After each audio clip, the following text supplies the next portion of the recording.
Resiliency, the ability to get up and recover quickly from times of challenge. Now, as an entrepreneur, you can probably get why this is so important. And what I want to share with you is resiliency is a muscle that can be built and can be strengthened over time. And it is an important one to get to before you really need to use it.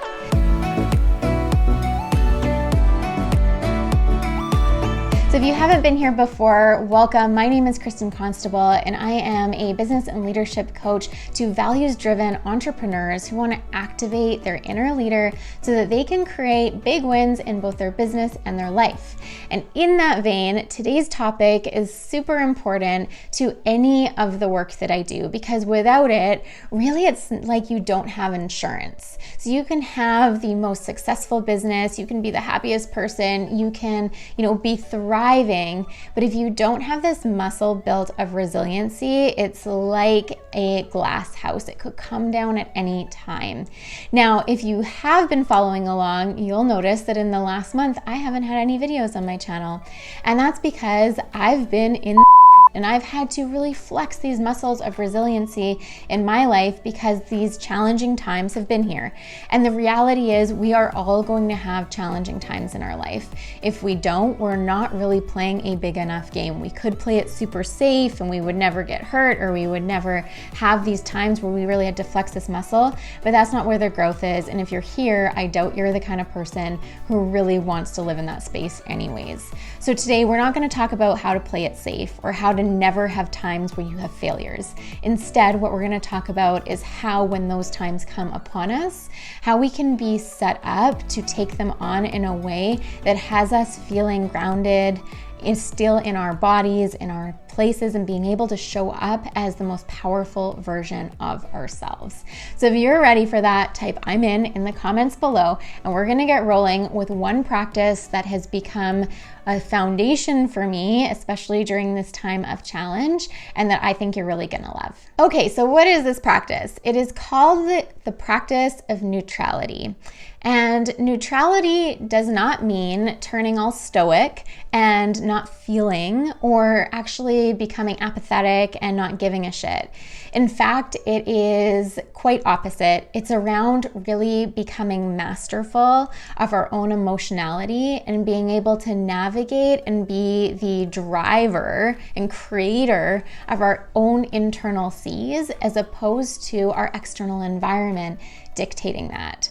So if you're like me, someone who might identify as being highly sensitive to our external environment, this video is going to be extremely helpful and important for you. Now, if you're not someone like that, this will still help, because to some degree, all of us are impacted and sensitive to our external world. We're humans. We have, the ability to do that. Now, one of the things that is really key to being the leader of your life is to be able to be in a place where our external environment doesn't dictate our internal environment. When we do that, when we allow that to happen, we actually give away our power, and we give away being the leader of our own life. So let's talk about how to cultivate this practice of neutrality. I'm going to share a few things with you that I have been in practice around and have found really helpful, that are actually just small shifts in awareness and in the way that we relate to the world that have a huge difference. So the first thing is the context that we hold ourselves in and the identity that we create for ourselves within the world. So if my soul coach and life guide, Chris Durkees, was here, I'll put his link to his website below so you can check out his work. He's been monumental to me in this work. Is he would do a big X to the words highly sensitive. Now, the reason for this is when we talk about highly sensitive people, we kind of get this imagery of this delicate flower that can't really handle the world.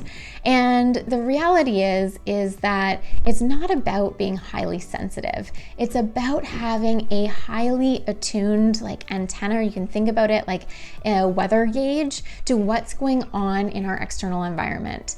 So you might be somebody that you walk into a room and you can just pick up on the energy in the space or the vibe of the collective, or you might be talking to someone and you can easily connect with them because you really understand how they're feeling, how they're relating to their environment or to their world.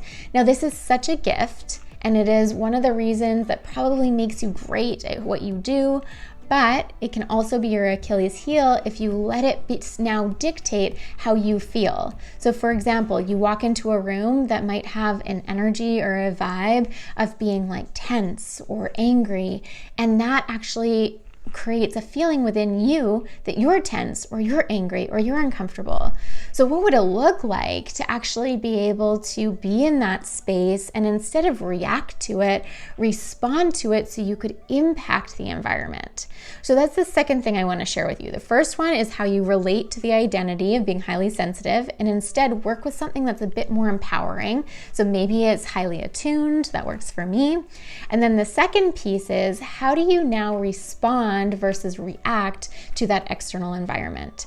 So how do you do that? The first thing is you have to really create a distinction between your outer world and your inner world. Now, people that have this attunement tend to conflate the two. So we walk into a space, it may have a sense of anxiety or a feeling of anxiety, all of a sudden we're anxious. And it's not that we're anxious, it's the space is anxious. So we have to create an awareness around having this weather gauge that's highly attuned, noticing and seeing it as just that. It's just taking the temperature of the external space, and that doesn't dictate the internal space for you. So when you start to create this distinction, and it's just around creating some space in between stimulus and response, so slowing things down, and instead of immediately taking on the energy of the space, looking at, okay, this is how the vibe is here. How am I actually feeling? How do I want to respond in this moment? Knowing that you are the master of your internal seas and you can respond in any way that you want. So that might be with a joke, break the ice. That might be if you're a coach or a facilitator, taking people through an ice-breaking exercise or a grounding exercise to really like warm the room. Now you can see that when we are able to create that distinction, we are way more powerful and we can show up as the fullest version of ourselves instead of letting our external environment dictate how things are. The third thing I want to share with you is around really becoming masterful and aware of our own emotionality. So really articulating the language and the distinctions between what we are feeling.